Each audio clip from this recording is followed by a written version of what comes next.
نبی کریم صلی اللہ تعالی علیہ وسلم کے کچھ صحابہ اللہ کی محبت کے شوق میں حضور کی بارگاہ میں حاضر ہوئے اور انہوں نے آ کے عرض پتہ کیا کیا؟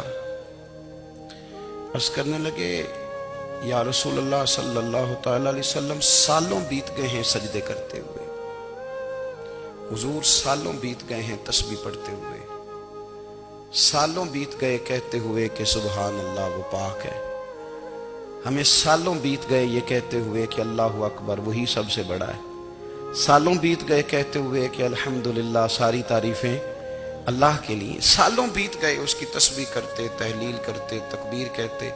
حضور اب نہ ہمارا اپنے رب سے ملنے کو جی چاہتا ہے، کبھی اے حقیقت منتظر نظر آ نہ لباس مجاز میں، لاکھوں سجدے تڑپ رہے ہیں میری جبین نیاز میں۔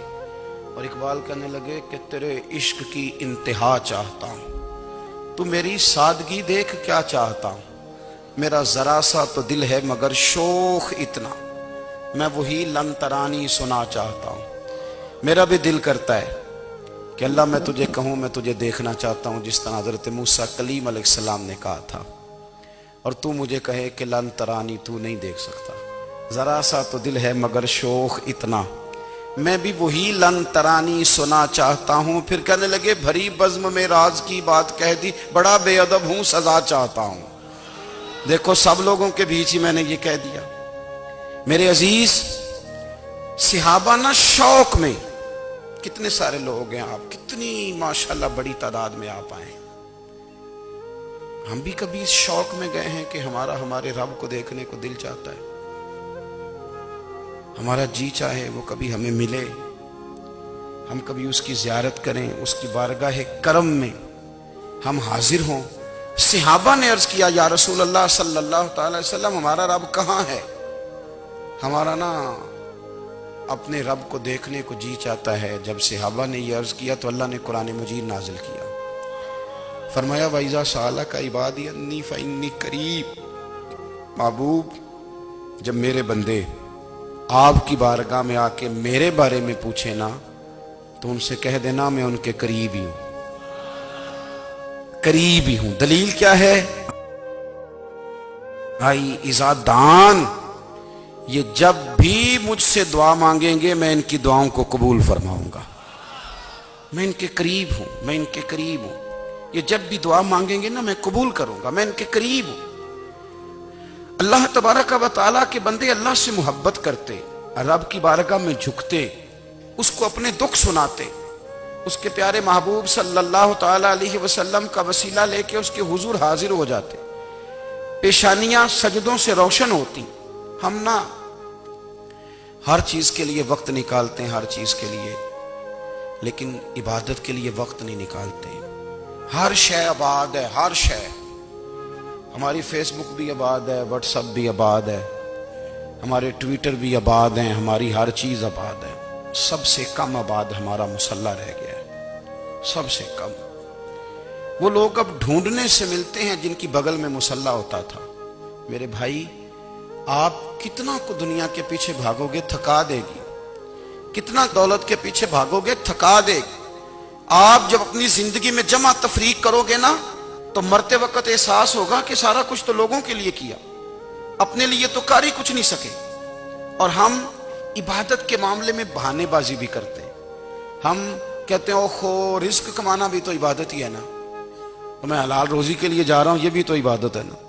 میری طرح کے لوگ کہہ دیتے ہیں کہ میں سویرے اٹھ کے مدرسے میں کچھ اسباق دیکھتا ہوں تو یہ بھی تو عبادت ہے، میں بیان کرنے کے لیے مطالعہ کرتا ہوں تو یہ بھی تو عبادت ہے نا، اتنے لمبے سفر کر کے ملک میں دنیا میں گھومتا ہوں تو یہ بھی تو میں عبادت ہی کر رہا ہوں۔ اب اسپیشل نفلوں کے لیے وقت کس طرح نکلے، اسپیشل کر کے تسبیح میں کیسے چلاؤں، میں سارا کچھ ہم بہانے بنا لیتے ہیں نا۔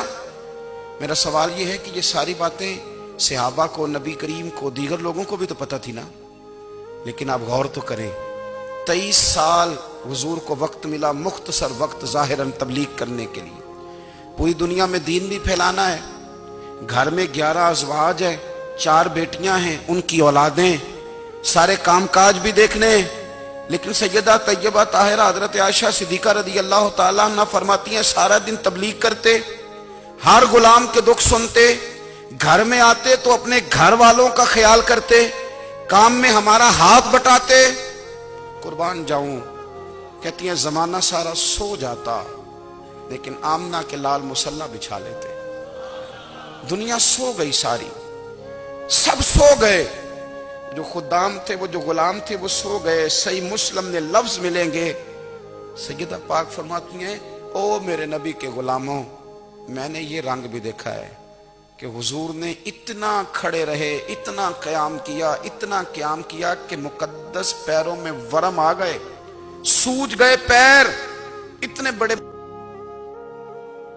دل پہ ہاتھ رکھ کے نہیں بتا سکتا کہ میرے کبھی نماز میں پیر سوج گئے، کوئی نہیں بتا سکتا۔ بچوں کی روٹی کماتے تھک گئے بات الگ ہے، ہم سیر کرنے گئے تو تھک گئے بات الگ ہے، لیکن عبادت میں یہ بھی تو مسلم شریف ہے نا، یہ بھی تو دین ہے نا، یہ بھی تو حضور کی سنت ہے، یہ بھی تو وہ چیز ہے جو کریم کی آنکھوں کی ٹھنڈک ہے۔ سیدہ فرماتی ہیں پیروں میں ورم آ گئے، اور ساری رات ہی حضور نے نماز پڑھی اور ایک ہی آیت بار بار دہرائی۔ مسجد نبوی میں بلال حبشی نے فجر کی اذان دے دی اور حضور ابھی مصلی پہ تھے، کریم فارغ ہوئے۔ میں نے عرض کی یا رسول اللہ صلی اللہ علیہ وسلم، آپ کے تو صدقے اللہ اگلے پچھلوں کے گناہ معاف کرے گا، تو آپ اتنی آہوزاری کیوں فرماتے ہیں؟ آپ تو شفیع ہیں، آپ تو انبیاء کے امام ہیں۔ تو حضور نے فرمایا عائشہ تم نے گنوایا ہے نا میرے اللہ کی مجھ پر کتنی رحمت ہے، افلا اکون عبدا شکورا، فرمایا اگر اس نے اتنی نعمتیں دی ہیں تو کیا میں اس کا شکر گزار بندہ نہ بنوں؟ میں شکر گزار بندہ نہ بنوں اس کا؟ پھر اگر اتنی نعمتیں اس نے دی ہیں، مجھے اتنا نوازا ہے، تو پھر میں اس کے سامنے سجدے نہ کروں؟ او میرے بھائی، بڑے قابل فخر لوگ ہیں ہم کہ ہم نبی پاک کے غلام ہیں، ہم قابل فخر ہیں کہ نبی کریم کے غلام ہیں۔ کیا کبھی اس غلامی کے شکرانے میں بھی 2 نفل پڑھے ہیں کہ یا اللہ تیرا شکر ہے تو نے ہمیں حضور کا غلام بنایا ہے؟